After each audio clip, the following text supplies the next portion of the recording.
مال یتیم میخوردگی آدم ها را الله نمیبخشیده است. مبادا در خانهات و در محلات یتیما باشد سراش سیله کنه انشاءالله خدا خواهد. چون بینی میگه یتیمی سر افکنده پیش مده بوسه بروی فرزند خیش. مبادا بچه یک تا بغل که اومدی کوچک نه اگه یتیمک گذشته باشه مچکش نکه که دل هوای آزار نیاوه. چون که پیغمبری بزرگوار صلی الله علیه وسلم خودش چی بود؟ یتیم بود. خدا در سوره زهار خون خدا چی میگه؟ استعیذ بالله فاما الیتیم فلا تقهر. ای محمد یتیما را به چشم تحقیر نبین. و اما السائل آنانه که از تو چیز میپرسن و یارا ناامید نکو ولا ترد سائل را چکو نکو ناامید نکو.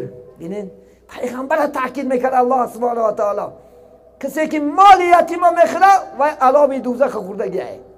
الله خدا خواست سخته اون میدونه که بعضا بچه هاشو که وفات که کرد بیچاره کلینکا را به دو تا فرزنداش از در بیرون میکرد پیشو میکرد یا مالاش نه ملکاش نه کشیده میگیرن ایاد نبرار که خدا خواهد جزای سخته نماز خوان باش نماز تا الله قبول نمیکنن. سر یتیم انشاءالله سیله کن خدا خواهد داری بارم یک صحبت میکنیم خدا خواهد انشاءالله. برای این عزیزانی من چشمام نکشاییم این دنیا گذرا است بیگهی میشاد سهر میشاد عمر میگذرد وقت میرود نیکی بعد افسوس میکنیم بعد پشیمون میشیم. جوانای عزیز خدا خواهد انشاءالله همه طرف طاعت کنه همه طرف عبادت کنه خدا خواهد انشاءالله همه طرف سنت های پیغمبر زنده کنه انشاءالله خدا خواهد. این وظیفه ما و شما است. پیغمبر کسی را شفاعتگر است که او در جاده پیغمبر است. محمد که شفاعت میکنه؟ کسی که سنتاش زنده کنه کسی که سنتاش دوست داره طبق سنتای وی حیات برد چی در خوردن چی آشامیدن چی در راه رفتن همه چیزی باید ما طبق چی باشد؟ سنتای پیغمبر صلی الله علیه و سلم باشد. چی گفتارمو چی رفتارمو چی در خانه خدا خواهد چی در کوچه چی در محله چی در مسجد باید ما شما از یاد کنه که محمد چه خیر راه میگشت. نه دانین محمد از خونه به کدام پا میبرمد خونه به کدام میدورمد. محمد در کدام دستش افکار میخورد محمد به کدام خواه میرفت. میدانی محمد در سوره محمد خواه میرفت. پیامبر علیه السلام طهارت میکردن روش و طرف قبله دستشون درن تا دستی سرشو میموندن. من ببین این کلم میشود عربی بینید این چی باشد ح میشود. من اگر کی داند من این خیل برفتگی ح میشود محاشد می مح رسول الله دستشون بالای اینجاشون میمودن سه انگشو اینجاشون می همین خیلی پاچشو قد میکردن ده محمد این خیلی خوره. باید مسلمان همه طرف قبله دیده خورد. میدونی قبله جای معتبر است. من خوره محمد گفتم محمد میدونم با سه انگشتش افقاد میخورد با سه انگشتش یعنی سه انگشت کتی افقاد میخورد رسول الله صلی الله علیه و رسول الله صلی الله علیه و میدونی شکم سه تقسیم میکردن. از ما شما خدا خواهد تا مردن ما میخریم و در انجام ببریم بوجد باش میخری اونجا بره باش میخری.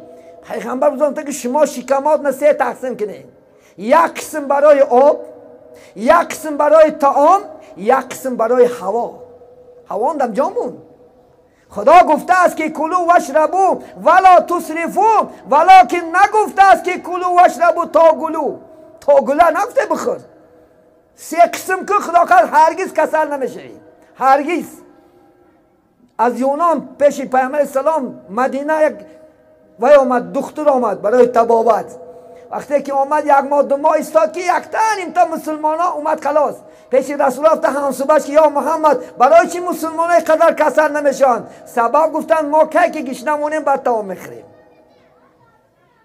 ما گفتن شکم سه تقسیم میکنیم برای همین مسلمان تن کسل نمیشه. برای چی رسول الله 3 روز 2 روز سنت کردن؟ میدانی برای چی دوشنبه پنجشنبه چی روزه گرفتن سنت رسول الله صلی الله علیه و سلم. سکون ان شاء الله خدا خواهد. سبب چی؟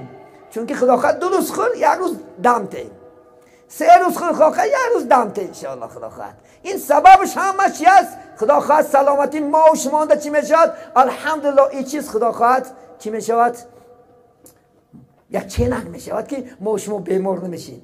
ولی عزیزان من همیشه چیکار کنین؟ حرکت کنین انشاءالله خداوند سنت های پیغمبر را بیدار کنین، حرکت کنین طبق سنت های پیغمبر صلی الله علیه و سلم چیکار کنین؟ زندگی کنیم. خداوند یک غزل است در بالای نماز خداوند قرائت میکنیم و به یک حضرت میتیم خداوند یک قصه قرآن میخونن انشاءالله خداوند در حق این خاندان گذشتگیاش این محله و دیه چیکار میکنیم انشاءالله خداوند صحبت با پایان رسیم. عزیزان من گاه عصبی گپ میزنیم خفه نشین. همین خیلی پیغمبر گریهش دیده ابوبکر صدیق گفتادیان که همین حضرت پیامبر سلام نماز خوندادیان در این نماز رکوع کردیان امتی امتی گفتادیان، از رکوع گشتادیان امتی امتی گفتادیان، سجدن امتی امتی. نماز سلام دادن بعد عایشه مادر گفت که محمد اینقدر امت میگوییم حالی این چی نیست که روز قیامت وقتی رستاخیز شود آغاز امتی امتی امتی گفته خیزد باد. روز قیامت وقتی که از قبر میخیسیم همه پیغمبران و نفسی میگفتند محمد صلی الله علیه و سلم و امتی گفته سر میکند که ابوبکر صدیق گفته که ابوبکر صدیق یا خداوندا من جوستم روز قیامت چنان کلان که در دوزخ دارم یک امتی محمد داخل دوزخ نشود. ببین چنان جوستم کلان که یک تا شکل نداره در ببینید اینقدر محمد امت گفته میگیرید، اینقدر محمد غمی امت داره. ما چه امروز امت ها چیکار داریم ان شاء الله خداوند؟ برای این طبقی حضرت خدا خواهد کار کنیم، رفتار و گفتار کنیم ان شاء الله خدا خواهد همه مردم چیکار میکنن؟ این دین قبول میکنن. امروز ببینید اروپا خدا خواهد این دین قبول دارد. برای چی؟ این دین پاکه، این دین حق ان شاء الله خدا خواهد. این دینی است که خدا خواهد کسی که چنگ میزند ان شاء الله به جنت میدراید. جنت از خدا خواهد، مکافاتش همین از خدا خواهد. برای این حرکت کنیم، نماز خوانین ان شاء الله خدا خواهد کم بغل نمیشین، نماز خوانین خار نمیشین. من غزلی که میخونم الله میگه خدا خواهد ان شاء الله کارتونم برکات میتید، عمرتونم همه طرفا برکات در چی است؟